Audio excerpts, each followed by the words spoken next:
pagi, Bu. Pagi, Sus. Perkenalkan, nama saya Perawat Elena. Saya bertugas pada pagi hari ini untuk merawat Ibu.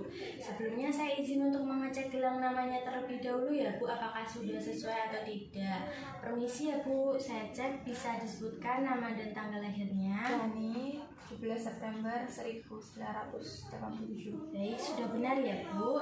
Ibu, tujuan saya di sini adalah untuk melakukan pendidikan kesehatan kepada Ibu, yaitu mengenai pencegahan infeksi pada bayi baru lahir, Bu. Tujuannya supaya Ibu tahu mengenai bagaimana pencegahan untuk bayi yang terinfeksi. Untuk prosedurnya nanti saya akan menjelaskan kepada Ibu cara pencegahannya, ada tanda gejalanya, dan nanti juga ada infeksinya, penyebabnya itu apa. Untuk medianya saya menggunakan laptop sama ini ya, Bu, lembar bali ini untuk Ibu. Baik, saya jelaskan ya, Bu. Ibu tahu enggak apa itu pencegahan infeksi pada bayi baru lahir? Tahu ya, saya jelaskan ya, Bu. Pencegahan infeksi pada bayi baru lahir itu merupakan suatu upaya untuk mencegah atau mengurangi infeksi pada bayi yang baru lahir, karena kan bayi baru lahir itu rentan terinfeksi ya, Bu. Untuk penyebabnya sendiri Ibu tahu nggak karena apa? Infeksi, Sus. Oh ya, itu juga benar, Bu, infeksi. Karena infeksi dari ini ada infeksi bakterial, infeksi virus, dan infeksi parasit atau jamur. Untuk jenis-jenis infeksi sendiri Ibu tahu nggak? Ya. Untuk jenis infeksi sendiri itu ada infeksi dini dan infeksi lanjut, Bu. Infeksi dini itu terjadi dalam 7 hari pertama kehidupan, sedangkan infeksi lanjutan itu setelah minggu pertama kehidupan, Bu. Biasanya itu langsung muncul kayak infeksi ringan seperti emfasitis, emfalitas, yaitu ujung tali pusat yang bernanah dan merah. Kemudian ada infeksi beratnya bisa seperti sepsis, neonatorum, meningitis, dan tetanus, Bu.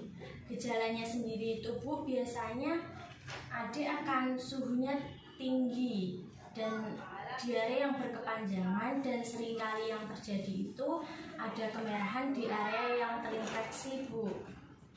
Untuk cara penularannya sendiri Ibu tahu nggak? Enggak, Sus. Ini di sini dijelaskan ya, Bu, ada penularan secara langsung, mungkin karena adik dicium atau terkena percikan darah dari yang nyium adik itu, Bu. Dan secara tidak langsung karena mungkin ada bakteri yang tertinggal di sekitar adik, mungkin di selimutnya atau di bantalnya. Dan juga bisa karena gigitan hewan kecil sebagai penular bakteri. Apa saja sih upaya pencegahan infeksi pada bayi baru lahir? Ini dapat dilihat ya, Bu. Yang pertama itu mencuci tangan sebelum memegang adik, karena kan daya tahan tubuh adik itu kecil, masih nggak kuat ya, Bu, belum sempurna. Jadi adik rentan terkena infeksi. Akibatnya jika nggak cuci tangan sebelum memegang adik itu bisa menyerang sistem pencernaan, menginfeksi mata adik juga, dan dapat menyebabkan gangguan pernafasan adik.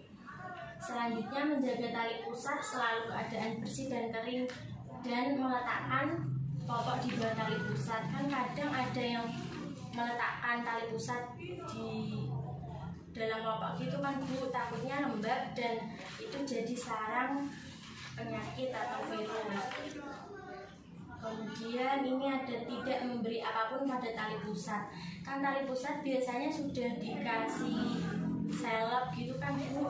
Kalau dikasih ramuan atau tambahan lainnya itu malah jadi mengiritasi kulit atau area tali pusat adik. Juga jangan lupa membersihkan wajah, pantat, tali pusat, dan dibersihkan setiap hari dengan air bersih. Kemudian ini jauhkan bayi dari orang yang menderita infeksi, karena kan imunitas tubuh bayi baru lahir itu kan masih rentan terinfeksi ya, Bu. Jadi mudah sekali jika terpapar dengan orang yang mungkin pilek atau apa gitu, bisa terinfeksi lebih cepat, Bu. Dan Ibu juga harus menjaga kebersihan area payudara ya Bu. Mungkin kalau mandi yang bersih dan dibersihkan setiap hari, karena kan area payudara juga alat sensitif dan area pertama yang mungkin dijumpai si bayi untuk menyusui kan Bu, harus dibersihkan dengan baik juga.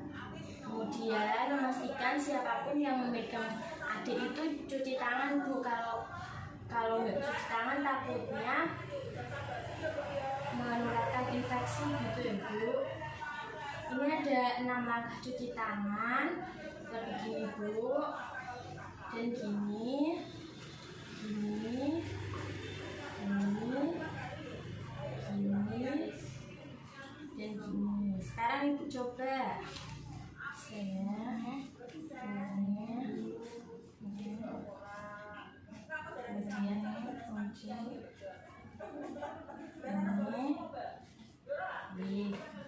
Bagus ya Bu. Ibu juga bisa untuk pengobatan utamanya jika bayi terkena infeksi itu biasanya yang dilakukan untuk pertama kalinya itu adalah memberikan ASI perlahan kepada adik. Tujuannya kan ASI sebagai pertahanan tubuh adik pertama ya Bu.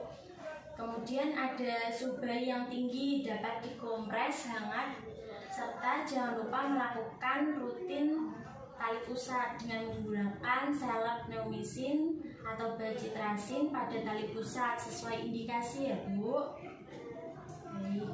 Baik Bu, untuk pendidikan kesehatan mengenai pencegahan infeksi pada bayi baru lahir sudah selesai ya Bu. Bagaimana perasaan Ibu setelah saya jelaskan tentang hal tersebut? Oh, senang tuh, saya jadi tahu cara pencegahan infeksi pada bayi baru lahir. Alhamdulillah ya Bu. Kalau gitu kan tadi ada 6 langkah cuci tangan secara benar. Ibu bisa melakukan lagi nggak? Tadi kan sudah bisa. Ya, pertama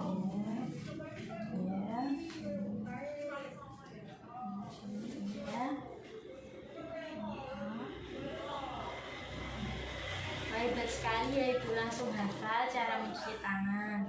Baik, kalau gitu saya bereskan dulu ya Bu untuk medianya, kemudian saya izin berpamitan. Terima kasih ya Bu untuk waktunya. Selamat pagi.